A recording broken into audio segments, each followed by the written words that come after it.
I never thought my own daughter would wish me dead. The words still burn in my chest, sharp as the knife I imagined she held when she spat them at me. I hate you, Mom. I wish you'd just die so Dad and Vanessa could be happy. Her voice, raw with venom, echoed through our small house, rattling the walls that had once held our laughter. Lily was 16, my only child, the girl I'd raised through sleepless nights and endless sacrifices, now standing in our living room, her face twisted with a rage I didn't recognize. She adored Vanessa, her stepmother, the woman who'd slithered into our lives after my divorce from Tom. Vanessa, with her honeyed smiles and designer dresses, had won Lily's heart in a way I never could. And now, my daughter's curse hung between us, a poison I couldn't unswallow. It started 3 years ago when Tom left me.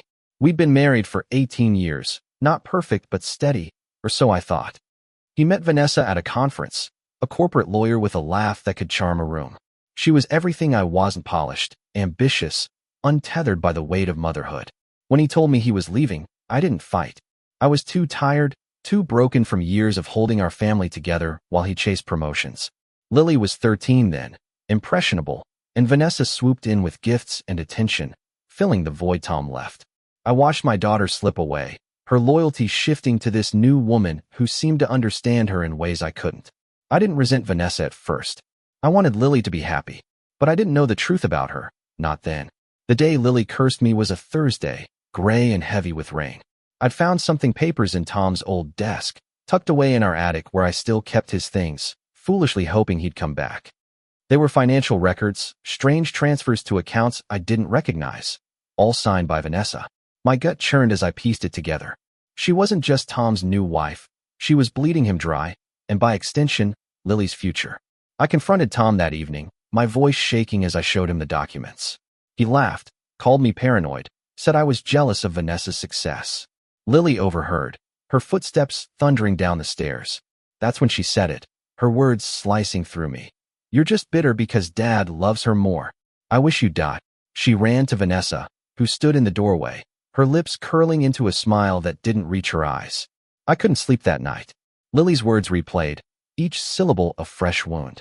But worse was the nagging truth in those papers. Vanessa was hiding something, and I couldn't let it go. I started digging, quietly at first, afraid of what I'd find.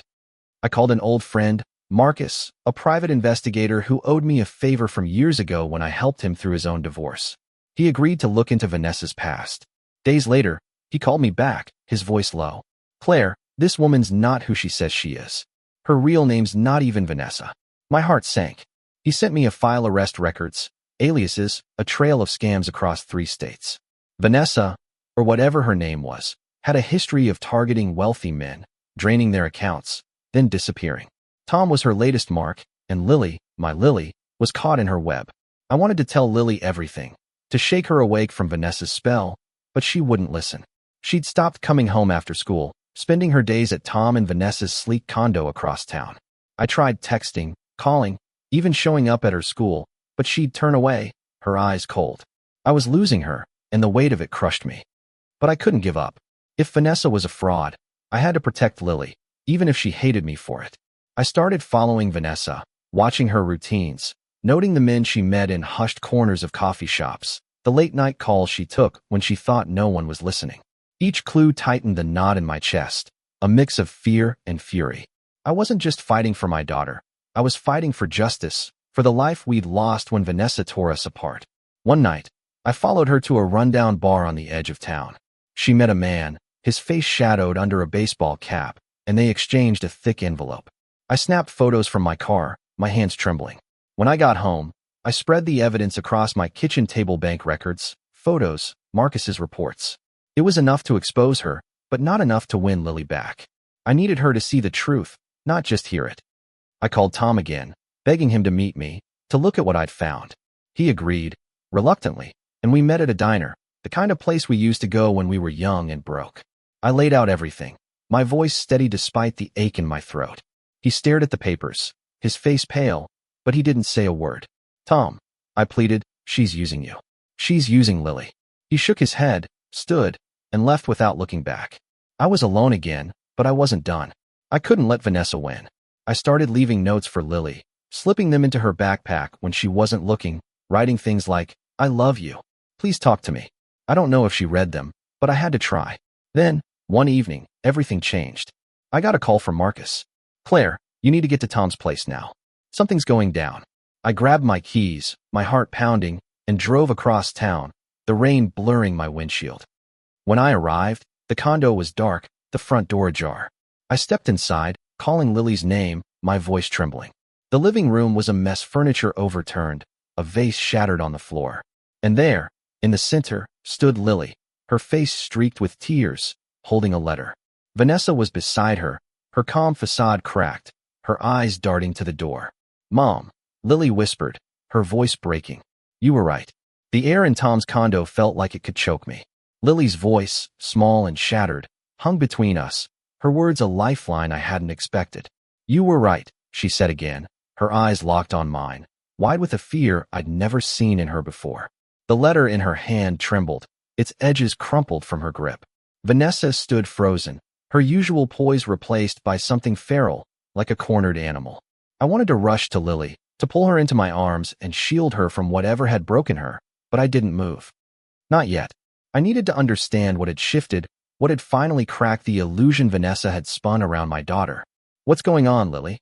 I asked, my voice low, careful not to spook her. She didn't answer right away. Instead, she looked at Vanessa, her gaze hardening, then back at the letter. I found it, she whispered. In her desk. I wasn't supposed to, but I was looking for my necklace, the one Dad gave me. It was in her drawer, Mom, with this. She held up the letter, her hands shaking so badly I thought she'd drop it. Vanessa took a step forward, her lips parting as if to speak, but Lily flinched, and she stopped. Don't. Lily snapped, her voice sharp enough to cut. I'd never heard her sound like that. Not to Vanessa, the woman she'd idolized for years. I crossed the room, my heart hammering, and gently took the letter from Lily's hands. It was handwritten, the ink smudged in places, addressed to someone named Victor. My eyes scanned the words, each one a punch to the gut. Vanessa had written about her plan, how she'd married Tom for his money, how she'd been siphoning funds into offshore accounts, how she'd leave him once the last transfer cleared. She called Lily a useful pawn, a way to keep Tom distracted, to make him trust her more. My stomach twisted, while rising in my throat. I looked at Vanessa, her face pale, her eyes darting between me and the door. Lily, I said softly, how did you find this? She swallowed, tears spilling down her cheeks. I heard her on the phone last night, whispering. She thought I was asleep. She said something about leaving soon, about how Dad was too easy. I didn't want to believe it, but I couldn't stop thinking about what you said, about the papers you found. So I looked. I found the letter and, Mom, there's more. There's a whole folder in her desk, bank statements, fake IDs. She's not even Vanessa. Her voice broke, and she buried her face in her hands, sobbing. I pulled her into my arms, holding her tight, feeling her tremble against me. For the first time in years, she didn't push me away. Vanessa finally spoke, her voice smooth but strained, like she was trying to salvage a sinking ship. Lily, sweetheart, you're misunderstanding. This is all a mistake. Claire, you know I'd never hurt her or Tom. Her eyes met mine, pleading, but I saw through her now. The charm, the warmth, it was all a mask. I stepped in front of Lily, shielding her. Don't talk to her, I said, my voice steady despite the rage boiling inside me. You've done enough. Vanessa's smile faltered, and for a moment, I saw fear flicker in her eyes. She took a step back, her heels clicking on the hardwood floor. Lily, I said, keeping my eyes on Vanessa, go upstairs. Call your dad. Tell him to come home now. She hesitated, her breath hitching, but she nodded and slipped away, her footsteps fading up the stairs. I was alone with Vanessa now, the woman who'd torn my family apart, who'd turned my daughter against me. I wanted to scream, to demand answers, but I held myself together. Why? I asked, my voice low. Why us? Why Lily? Vanessa laughed, a brittle sound that grated against my nerves. You think this is personal? It's just business, Claire. Tom was an easy mark, and Lily. She was so desperate for someone to love her. You made that part easy. Her words hit like a slap, but I didn't flinch. I'd spent years blaming myself for losing Lily, for not being enough, but hearing Vanessa say it, using my daughter's pain as a weapon, ignited something in me. I wasn't just a scorned ex-wife anymore. I was a mother, and I'd do anything to protect my child. You're done, I said, stepping closer. I have everything, your records, your aliases, the photos from the bar. You're not walking away from this. Vanessa's face hardened, her eyes narrowing. You think you can stop me? You're nothing, Claire. A washed-up housewife who couldn't keep her husband. You don't scare me. But she was wrong. I wasn't nothing. I was Lily's mother, and that was enough. I heard the front door slam. Tom's voice calling out, panicked. Claire? Lily. He appeared in the doorway, his face drawn, his eyes flicking between me and Vanessa. Lily was behind him, her phone clutched in her hand. Dad? She said, her voice small but firm. She's lying. About everything. She held up the folder she'd found, the one with Vanessa's secrets laid bare. Tom's face crumpled as he took it, flipping through the pages, his hands shaking. Vanessa, he said, his voice breaking, what is this? She tried to laugh it off, but it came out hollow. Tom, don't listen to them. They're jealous. There, he cut her off, his voice rising. Stop. Just stop. He looked at me, his eyes filled with a pain I hadn't seen since our divorce. Claire, I'm sorry. I didn't know. I nodded, my throat tight. I didn't need his apology, not now. I needed him to protect our daughter. Vanessa backed toward the door, her movements quick, desperate. You'll regret this, she hissed, her eyes locked on me. All of you. She turned and ran, her heels echoing in the hall. I wanted to chase her, to make sure she'd never hurt us again, but Lily's hand grabbed mine, anchoring me. Mom, she whispered, don't let her go. I squeezed her hand, my heart aching. She's not getting away, sweetheart. Not this time. We called the police, handing over everything: Marcus's file, the letter, the folder Lily found. They tracked Vanessa down within hours, caught at the airport with a fake passport and a suitcase full of cash. Tom sat with us at the station, his head in his hands, muttering apologies I barely heard. Lily clung to me, her face buried in my shoulder, and for the first time in years, I felt her trust in me again. It wasn't the end of our pain, not by a long shot, but it was a start, a chance to rebuild, to heal the wounds Vanessa had carved into our family. I didn't know if we'd ever be whole again, but holding my daughter, feeling her heartbeat against mine, I knew we'd try. For her, I'd try anything. The police station was cold, the fluorescent lights buzzing overhead like a swarm of angry bees. Lily sat beside me, her hands clasped tightly in her lap, her eyes fixed on the floor. Tom was across the room, speaking in low tones with a detective, his shoulders slumped under the weight of his own blindness. I wanted to feel sorry for him, but all I could feel was the warmth of Lily's arm pressed against mine, a reminder that she was here, safe, and finally seeing the truth. The folder she'd found in Vanessa's desk lay on the table in front of us, its contents spread out like a map of betrayal. Fake IDs, bank statements, emails to unknown contacts, each piece of thread in the web Vanessa had woven around our family. Lily hadn't spoken much since we arrived. Her outburst at the condo, her tears, had drained her, leaving her quiet and fragile. I kept stealing glances at her, searching for the girl who'd screamed that she hated me, who'd wished me dead. She was still there, somewhere, but now she seemed smaller, like the weight of Vanessa's lies had crushed the fire out of her. I wanted to tell her it wasn't her fault, that she'd been manipulated, but the words felt hollow. How do you comfort a child who's just learned the person she loved was a lie? Instead, I reached for her hand, squeezing gently. She didn't pull away, and that small gesture felt like a victory. The detective, a gruff man with tired eyes, came over and sat across from us. We've got her, he said, his voice matter of fact. She's not talking yet, but with what you've given us, she won't be going anywhere for a long time. He glanced at Lily, his expression softening. You did good, kid. Not easy, finding something like that. Lily nodded, her lips trembling, but she didn't speak. I thanked him, my voice steady despite the storm inside me. Vanessa was caught, but the damage she'd done lingered, a poison that would take years to purge. When we left the station, the rain had stopped, leaving the air heavy and damp. Tom drove us home, the silence in the car thick with unspoken questions. Lily sat in the back, staring out the window, her reflection pale against the glass. I wanted to ask her what she was thinking, but I didn't. She'd come to me when she was ready. At least, I hoped she would. When we pulled into my driveway, Tom turned off the engine but didn't move. Claire, he said, his voice low, I don't know how to fix this.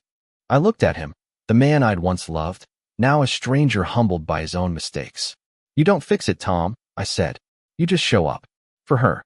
He nodded, his jaw tight, and I got out, holding the door for Lily. Inside, the house felt too quiet, like it was holding its breath. Lily went straight to her room, the door clicking shut behind her. I stood in the hallway, staring at the closed door, fighting the urge to knock. Instead, I went to the kitchen, made tea, and sat at the table, the same one where I'd spread out Vanessa's secrets. My hands shook as I sipped the chamomile, the warmth doing little to ease the chill in my bones. I'd won. In a way, Vanessa was gone, her lies exposed, but it didn't feel like victory. It felt like survival, and I wasn't sure what came next. The next morning, Lily emerged, her eyes red but dry. She sat across from me, picking at a piece of toast I'd made. "Mom," she said finally, her voice barely above a whisper. "Why didn't I see it? How could I be so stupid?" Her words broke my heart, and I reached across the table, covering her hand with mine. "You're not stupid, Lily. You loved her. That's not a flaw, it's who you are." She shook her head, tears spilling again. "I said awful things to you. I didn't mean it. I didn't want you to die." Her voice cracked, and I moved to her side, pulling her into a hug. "I know, sweetheart. I know. We talked for hours that day, something we hadn't done in years." She told me how Vanessa had made her feel special, how she'd listened when Lily felt ignored, how she'd promised to always be there. It hurt, hearing how easily Vanessa had filled the gaps I'd left, but I listened, letting Lily pour out her pain. She talked about finding the letter, the moment she realized Vanessa's love was a lie, and the guilt that now weighed her down. I didn't have all the answers, but I told her the truth. That love makes us vulnerable, but it also makes us strong. That she was strong, stronger than she knew. Tom came by later, his face etched with guilt. He wanted to take Lily home, but she asked to stay with me. It was the first time she'd chosen me over him in years, and I saw the hurt in his eyes. But he didn't argue. "I'll call tomorrow," he said, his voice heavy. "We'll figure this out together." I nodded, not trusting myself to speak. After he left, Lily and I watched old movies, the kind we used to love when she was little. She fell asleep on the couch, her head on my shoulder, and I stayed there, afraid to move, afraid to break the fragile peace we'd found. Days passed, and we settled into a new rhythm. Lily started opening up more, sharing bits of her life I'd missed, her friends, her fears, her dreams. I told her about my own mistakes, how I'd let my pain blind me to hers, how I'd fight to be better. We weren't healed, not yet, but we were trying. I kept in touch with Marcus, who updated me on Vanessa's case. She'd been charged with fraud, identity theft, and money laundering. The evidence was overwhelming, and she was looking at years in prison. It should have felt satisfying, but it didn't. Justice wasn't joy, it was just a step toward closure. One evening, Lily came to me with a notebook, the same one I'd seen in Vanessa's condo. "I wrote something," she said, her voice shy. She handed it to me, and I read her words, a letter to herself, promising to trust her instincts, to forgive herself for being fooled. It ended with a line that brought tears to my eyes. "I'm still learning who I am, but I know I'm my mother's daughter." I hugged her, my heart full, and for the first time in years, I felt hope. We were broken, yes, but we were rebuilding, piece by piece, together. The weeks that followed were a delicate dance of healing and hesitation. Lily stayed with me, her room slowly filling with traces of her old self, posters tacked to the walls, books stacked haphazardly on her desk. But there was a new weight to her, a quietness that hadn't been there before Vanessa. I watched her closely, searching for signs of the girl who'd laughed easily, who'd filled our house with her chatter. She was still there, I told myself, just buried under layers of hurt. I didn't push her to talk, but I made sure she knew I was there, leaving her favorite snacks on the counter, sitting with her in silence when words felt too heavy. Tom called daily, his voice strained with the effort to bridge the gap he'd widened. Lily answered sometimes, her responses short but not unkind. I could see she was wrestling with her feelings for him, torn between the father she loved and the man who'd let Vanessa into their lives. I didn't interfere. This was their journey, and I had my own to navigate, learning to be the mother Lily needed now, not the one I'd been when she was small. I started cooking her favorite meals, lasagna and blueberry pancakes, hoping the familiar smells would anchor her. Sometimes she'd smile, and it was like sunlight breaking through clouds. One afternoon, I found her in the backyard, sitting on the old swing Tom had built when she was 6. She was staring at the sky, her hands wrapped around the ropes. I sat on the grass nearby, giving her space. "I used to think Dad was perfect," she said suddenly, her voice soft. "Like he could do no wrong. But he let her in, Mom. He didn't even question her." I nodded, choosing my words carefully. "Your dad loves you, Lily. He made mistakes, but that doesn't mean he doesn't care." She looked at me, her eyes searching. "Do you hate him?" The question caught me off guard, and I took a deep breath. I did for a while. But hate doesn't fix anything. I just want us to be okay. She swung gently, her feet brushing the ground. I want that too, she whispered. School started again, and I worried about how Lily would cope. Vanessa's arrest had made local news, and though her real name was used, the whispers followed Lily. I drove her to school each morning, watching her disappear into the crowd, her shoulders hunched. One day, she came home with a black eye, her jaw set. Some kid said I was stupid for believing Vanessa, she muttered, tossing her backpack on the floor. I wanted to march to the school, demand answers, but Lily stopped me. I handled it, Mom. I told them they didn't know me.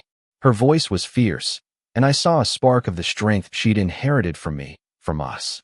I kept in touch with Marcus, who was still digging into Vanessa's past. He found more victims, men like Tom, families she'd torn apart. It made my skin crawl, knowing how close we'd come to losing everything. The police were building a strong case, and Marcus hinted at a trial soon. I didn't tell Lily much, not wanting to burden her, but she asked questions sometimes, her curiosity laced with anger.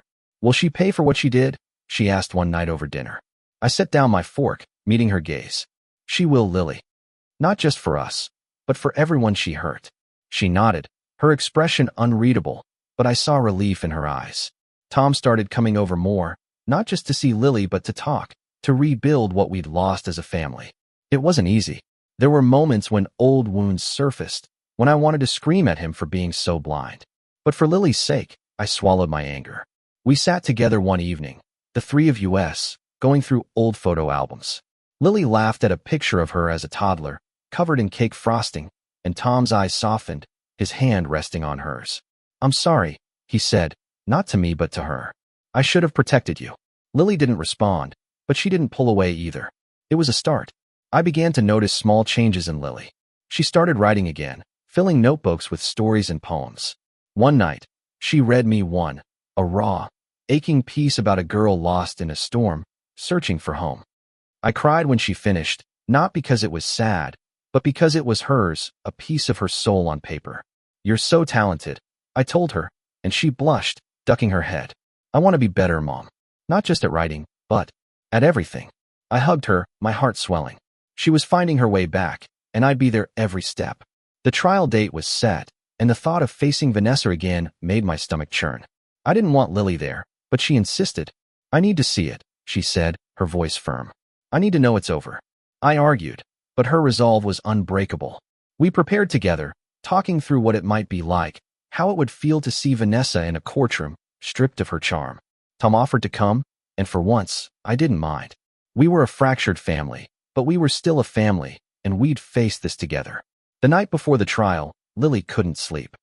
I found her in the living room, curled up on the couch, staring at the ceiling. What if she gets away? She asked, her voice small. I sat beside her, brushing a strand of hair from her face. She won't, Lily. The truth is out now, and it's stronger than her lies. She nodded, but I could see the doubt in her eyes. I stayed with her until she fell asleep, her hand in mine, and I promised myself I'd fight for her, no matter what came next. As the trial approached, I felt a strange calm settle over me. This wasn't just about Vanessa anymore. It was about us, Lily, Tom, and mere claiming what she tried to take. I looked at my daughter, sleeping peacefully now, and I knew we'd survive this. We'd come out stronger, not because we were unbroken, but because we were learning to mend. The courtroom was smaller than I'd imagined, its walls a dull beige that seemed to absorb the tension in the air. Lily sat between Tom and me, her hands folded tightly in her lap, her eyes fixed on the empty defendant's chair. I could feel her trembling, a faint vibration against my arm, and I wanted to take her hand, to tell her she didn't have to do this, but I knew she needed to.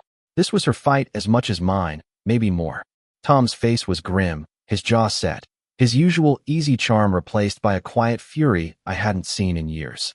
We were here for justice, but it felt more like an exorcism, a purging of the poison Vanessa had injected into our lives.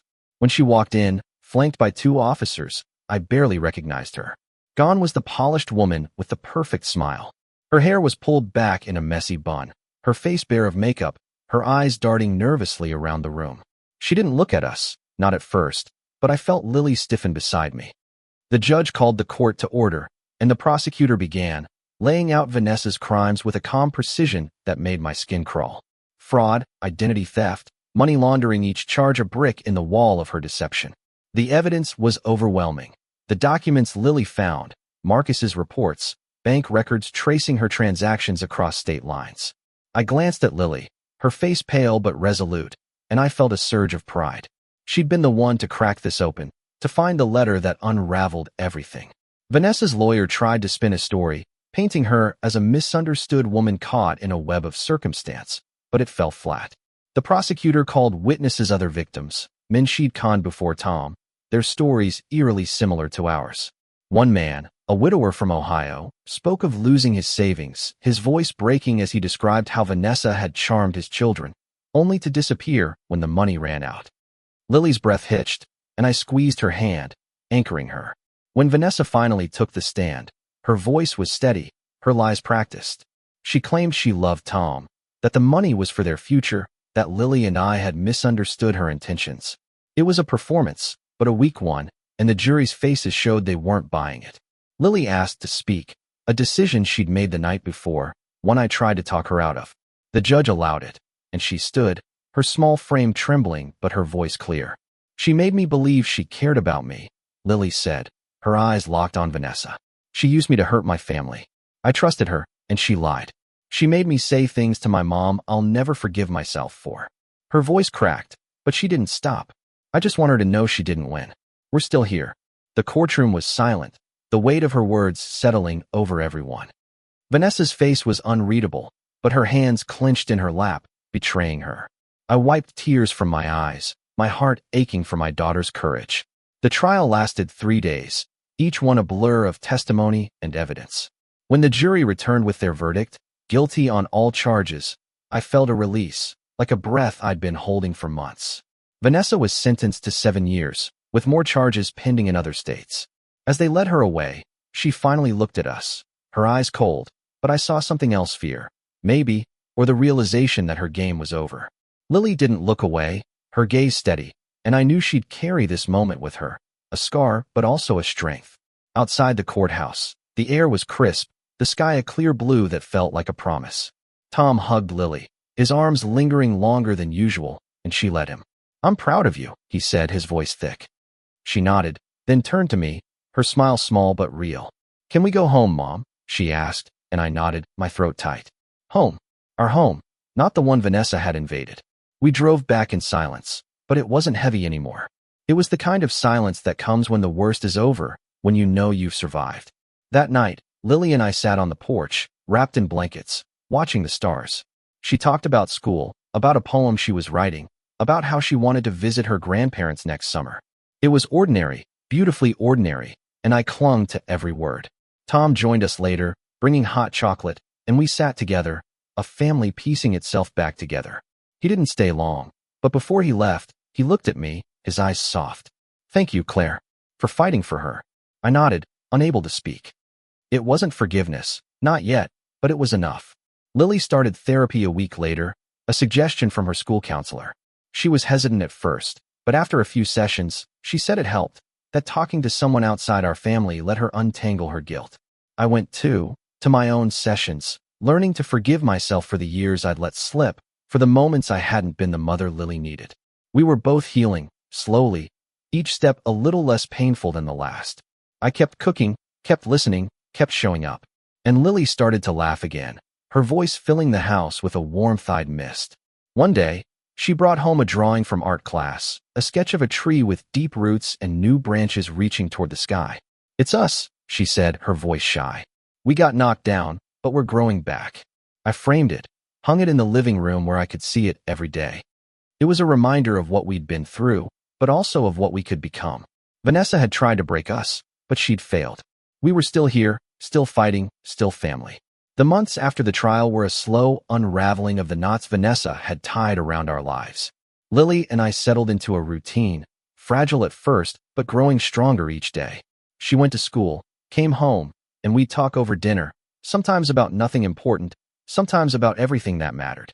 I learned to listen without pushing, to let her come to me when she was ready. She started smiling more, her laughter creeping back like spring after a long winter. But there were still shadows in her eyes, moments when she'd go quiet, lost in thoughts she didn't share. I didn't pry. I knew those shadows would fade with time, or at least I hoped they would. Tom was trying, I'll give him that. He came by every weekend, bringing Lily's favorite coffee or books he thought she'd like. He didn't ask for forgiveness, not outright, but I saw it in the way he lingered, the way he looked at her like he was afraid she'd disappear.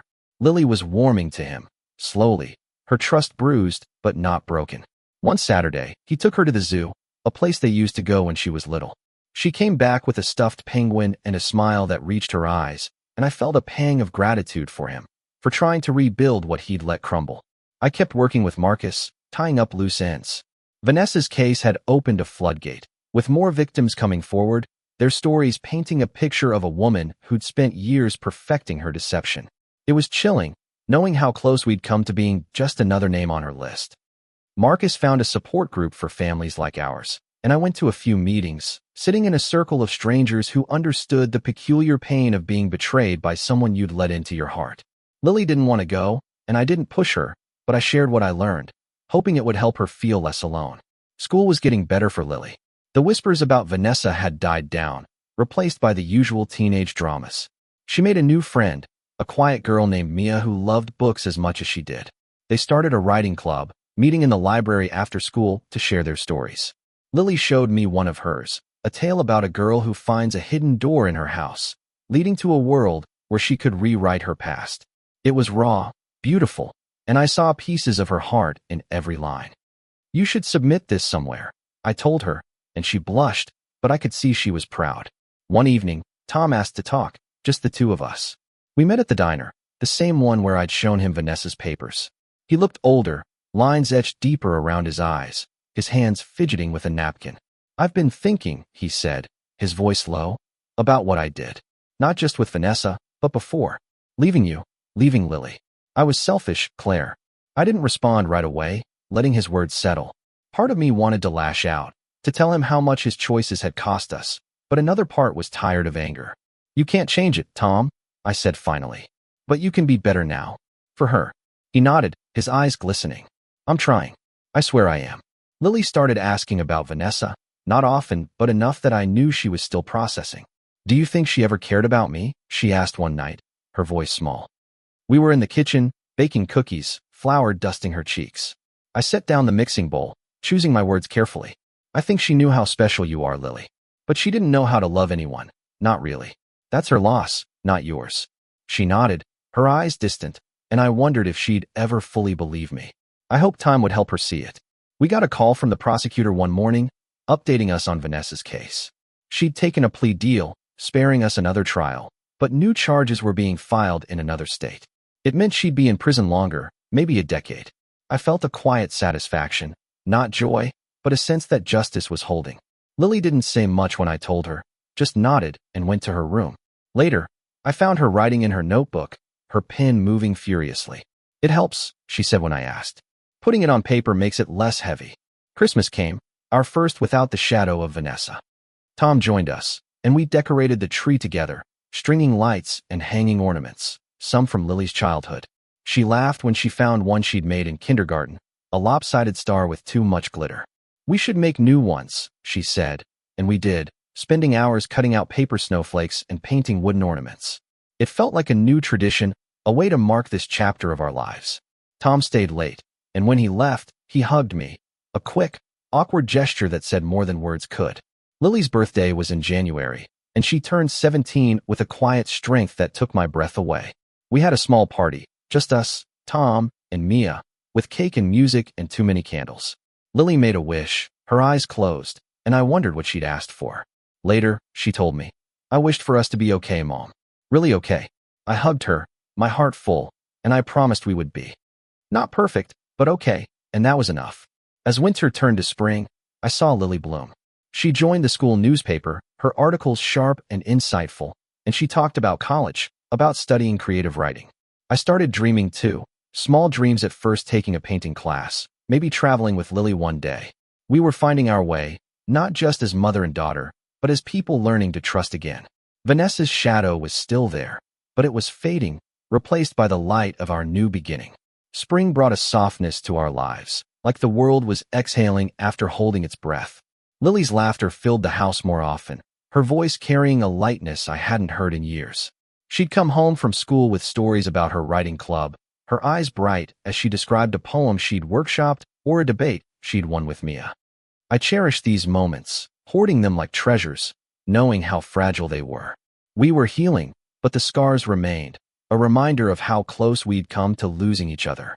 Tom was a steady presence now, not just for Lily but for me too, in a way I hadn't expected. We weren't rebuilding what we'd had too much had broken for that, but we were finding a new way to coexist, bound by our love for our daughter. He started joining us for Sunday dinners, bringing his terrible puns and a willingness to listen that felt new. Lily teased him, and he took it with a grin, his eyes softening when he looked at her.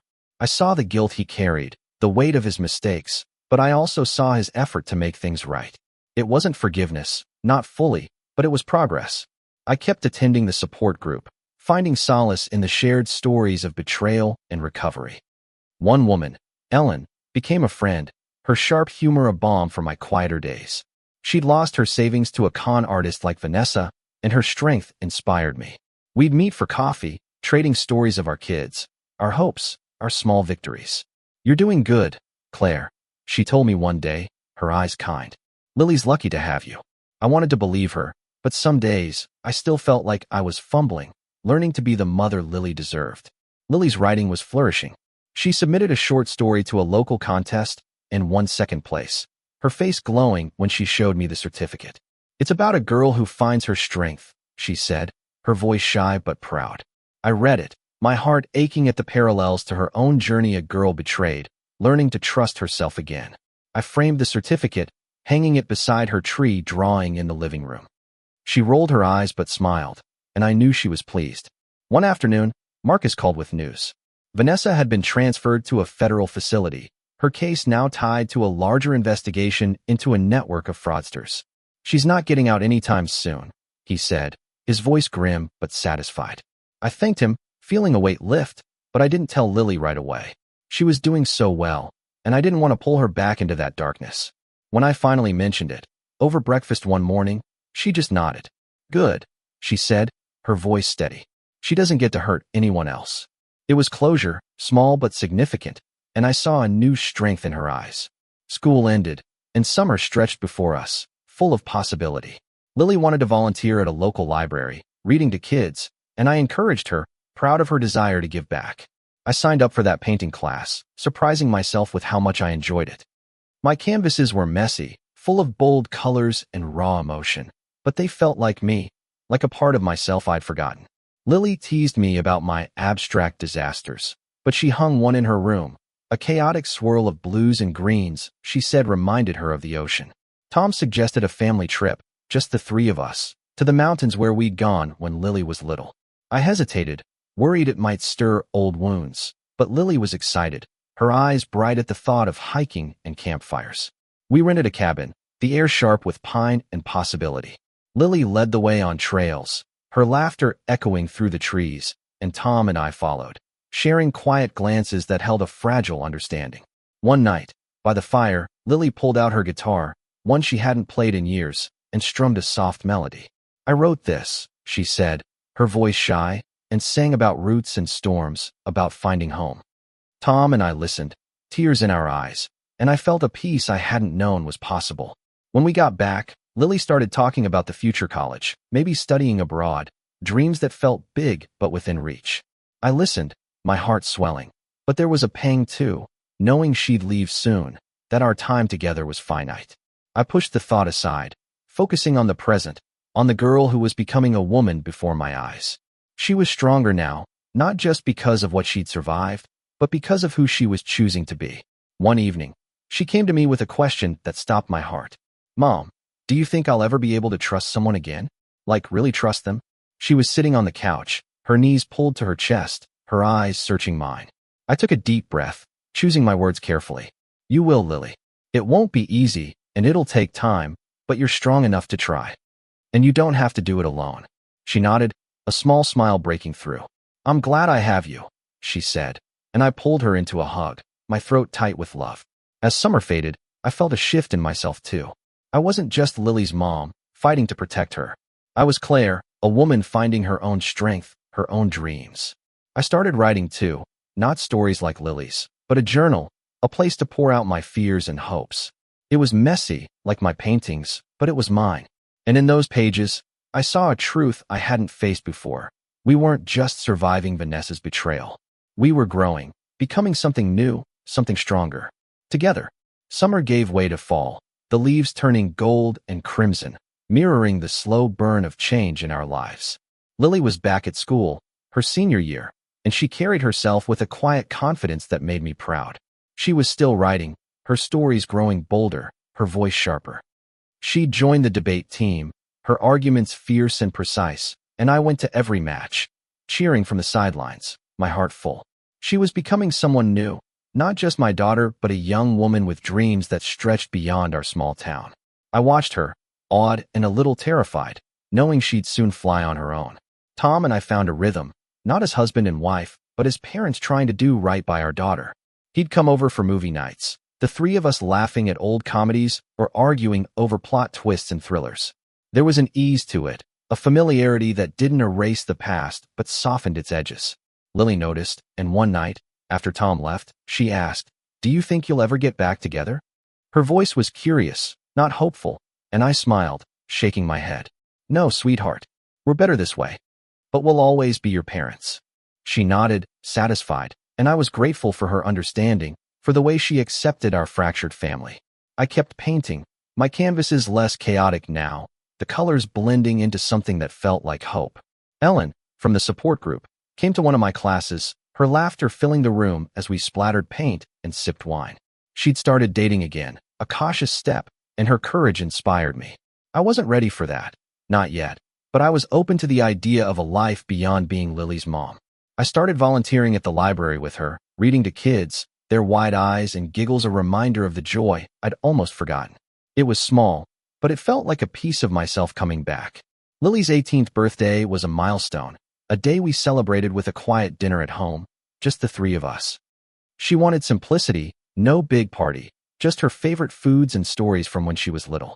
Tom brought a photo album he'd found, one from before our divorce, and we flipped through it, laughing at Lily's toothy grin and my outdated hairstyles. "You were happy then," she said, her voice soft, and I nodded, my throat tight. "We were, and we're finding that again." She smiled, her eyes bright, and I saw the girl she'd been, the woman she was becoming, all in one fleeting moment. The news about Vanessa came less frequently now, but Marcus kept me updated. She'd been sentenced in another state, adding years to her time. It didn't bring the satisfaction I'd expected, just a quiet relief that she was gone, that her shadow no longer loomed over us. Lily rarely mentioned her, but when she did, it was with a detachment that spoke of healing. "I used to think she was perfect," she said one day, out of the blue, as we walked through the park. "But now I see she was just empty." I nodded, squeezing her hand. "You saw the truth, Lily. That's what matters." She was accepted into 3 colleges, her essays raw, honest stories of resilience earning her scholarships. She chose a school a few hours away, close enough for visits, but far enough to feel like her own world. I helped her pack, folding clothes and memories, my heart aching and soaring at once. "I'm scared, Mom," she admitted one night, sitting on her bed, surrounded by boxes. "What if I mess up?" I sat beside her, brushing a strand of hair from her face. "You will mess up, sweetheart. We all do. But you're strong enough to keep going." She hugged me, her arms tight, and I felt the weight of all we'd survived, all we'd become. Tom took her to campus, and I stayed behind, giving them that moment. When they returned, Lily was buzzing with excitement, talking about her dorm, her roommate, the classes she'd take. Tom looked at me, his eyes soft, and mouthed, "Thank you." I nodded, my chest tight. We were a team now, not perfect, but united for her. That night, Lily showed me a new story, one about a mother and daughter finding their way through a storm. "It's us," she said, her voice shy, and I cried, not from sadness but from the beauty of it, from the truth she'd captured. As fall deepened, I found myself reflecting on my own journey. I'd spent so long fighting for Lily, for justice, for our family that I'd forgotten who I was outside of that. I started taking long walks, letting my thoughts wander, rediscovering pieces of myself I'd buried. I wrote more, my journal filling with dreams I hadn't dared to dream before travel, maybe a small business, a life that was mine. Ellen encouraged me, her laughter a reminder that joy was possible, even after betrayal. Lily came home for Thanksgiving, her face glowing with stories of college life. We cooked together, the kitchen warm with the smell of turkey and pie, and Tom joined us, his presence steady. We ate, laughed, and shared memories, the pain of the past a quiet undercurrent, but no longer the focus. Lily raised her glass, her smile wide. "To us," she said, and we echoed her, our voices mingling. It wasn't perfect, but it was ours, a family rebuilt from the ashes of what Vanessa had tried to destroy. Winter settled over our town, blanketing everything in a quiet hush. Lily was home for the holidays, her suitcase spilling clothes across her old room, a reminder that she was only visiting now. I missed her fiercely, but her calls and texts, full of stories about college, kept me tethered to her new life. She was thriving, her voice bright with excitement about her writing classes, her new friends, the world opening up to her. I listened, my heart swelling, proud of the woman she was becoming but aching for the girl who'd once needed me for everything. Tom and I continued our uneasy alliance, meeting for coffee sometimes to talk about Lily, about how to support her. He was different now, humbler, his arrogance stripped away by Vanessa's betrayal. He'd started therapy, he told me one day, his voice low, almost embarrassed. "I want to be better, Claire. For her, for myself." I nodded, respecting his effort, even if it didn't erase the past. We were parents first, and that was enough to keep us connected, a fragile thread holding our family together. I kept painting, my canvases now hanging around the house, bursts of color that felt like pieces of my soul. Ellen came over often, her laughter filling the quiet moments, and we planned a trip together, something small, a weekend away to clear our heads. I was learning to live for myself again, not just for Lily, and it felt like a gift I hadn't expected. My journal grew thicker, pages filled with dreams and reflections, a map of the woman I was becoming. I wrote about forgiveness, not just for Tom, but for myself, for the years I'd spent blaming myself for losing Lily to Vanessa. Lily's visits were the highlight of my days. She'd come home with stories, her eyes bright, her hands animated as she described a poetry reading or a late-night debate with her roommate. One evening, she showed me a new story, one she'd written for class, about a girl who rebuilds her life after a storm. "It's not just about us anymore," she said, her voice thoughtful. "It's about everyone who's been hurt and keeps going." I read it, tears in my eyes, seeing her strength in every word. She was healing, not just from Vanessa but from the guilt she'd carried, and I was so proud I could barely speak. Marcus called one snowy afternoon with final news about Vanessa. She'd been convicted on additional charges, her sentence extended to 12 years. He sounded tired, but there was a satisfaction in his voice. "She's done, Claire. No more games." I thanked him, my heart lighter, and when I told Lily, she just nodded, her face calm. "I'm glad," she said, and that was it. Vanessa was a ghost now, her power over us gone. We didn't need to talk about her anymore. We were too busy living. Christmas was quiet, just the three of us again, with Ellen joining for dessert. We exchanged gifts, small, thoughtful things, like the journal Lily gave me, its cover embossed with a tree, a nod to her drawing. Tom gave her a necklace, a simple silver chain with a star pendant, and she hugged him, her smile genuine. I gave her a book of poetry, one we'd read together when she was younger, and she teared up, her fingers tracing the cover. We were building new memories, layering them over the old, creating a tapestry of love and resilience. Lily went back to school, and I felt the house's emptiness more keenly, but I was learning to fill it. I started a small art group with Ellen and a few others from the support group, meeting weekly to paint and talk. It was a community, something I hadn't realized I needed, and it gave me strength. I wrote more, my journal now a mix of stories and dreams, ideas for a future I was starting to believe in. I even thought about dating, a fleeting thought that made me laugh, but it was there, a possibility I hadn't considered in years. One night, Lily called, her voice shaky. "I had a dream about her," she said, not needing to say Vanessa's name. She was trying to take me away again. I listened, my heart aching, and told her to breathe, to remember she was safe. "You're stronger than her, Lily. You always were." She was quiet for a moment, then said, "I know, Mom. Thanks for reminding me." We talked for an hour, about nothing and everything, and when we hung up, I felt a peace settle over me. She was okay, and so was I. Spring came again, and with it, Lily's first college break. She came home with a new story, one she'd submitted to a national magazine. It was published, her name in print, and we celebrated with a dinner, Tom raising a glass to her talent. "You're going to take over the world," he said, and she laughed, but I saw the spark in her eyes, the belief that she could. I looked at them, my daughter and her father, and felt a gratitude so deep it hurt. We'd been through hell, but we were here, together, stronger than before. As I watched Lily pack to return to school, I realized something. We hadn't just survived Vanessa. We'd grown, not just as a family, but as individuals, finding strength we didn't know we had. I hugged her at the station, her arms tight around me, and whispered, "I'm so proud of you." She smiled, her eyes bright. "I'm proud of us, Mom." And as her train pulled away, I knew she was right. We were proud, and we were whole. Lily's first year of college ended with a flurry of excitement and exhaustion. She came home for the summer, her suitcase heavier with books and stories, her eyes carrying a new depth. She was 19 now, her confidence tempered by a quiet wisdom that made me ache with pride. We spent lazy mornings on the porch, sipping coffee and talking about her classes, her dreams of writing a novel, her plans to travel. She was no longer the girl who'd cursed me in a fit of rage, nor the one who'd clung to me in tears. She was Lily, fully herself, and I was learning to let her go, to trust her wings.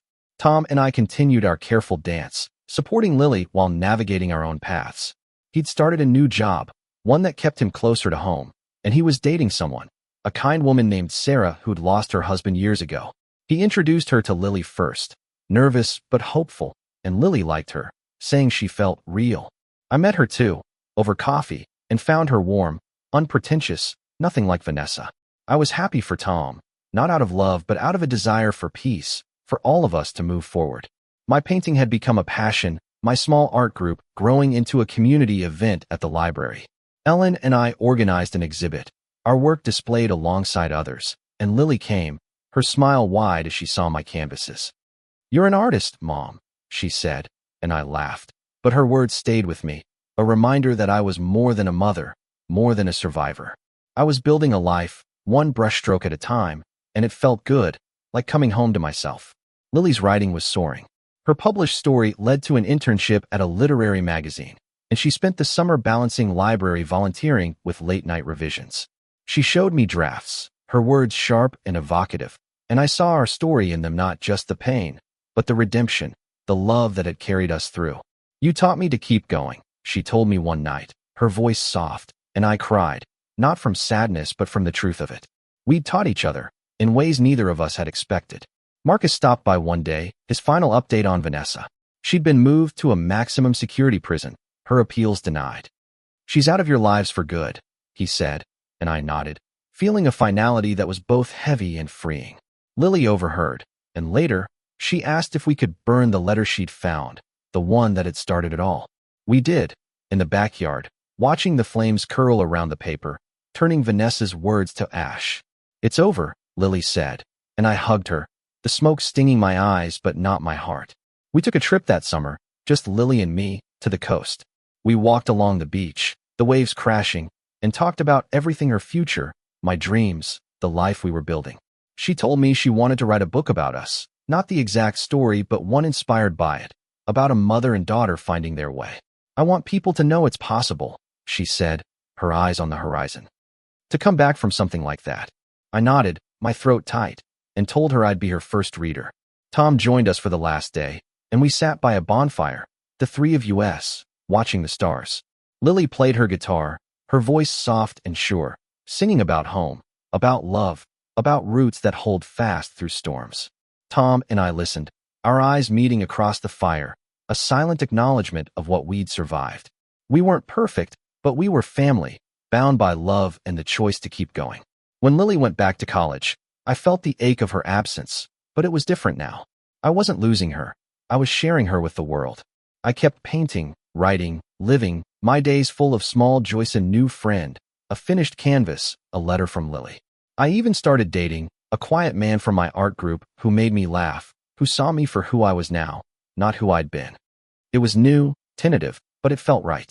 Lily came home for Thanksgiving, her novel outline in hand, her excitement infectious. We read it together, page by page, and I saw our story woven into fiction, a testament to our strength. Tom joined us, Sarah too, and we ate, laughed, and shared stories, the past a quiet backdrop to our present. Lily raised her glass, her smile wide. To family, she said, and we echoed her, our voices strong. As I watched her, my daughter, my heart, I knew we'd done more than survive. We'd redeemed ourselves, not through vengeance, but through love, through the choice to rebuild. Vanessa had tried to break us, but she'd only made us stronger. We were a family, not perfect, but whole, and that was enough. More than enough.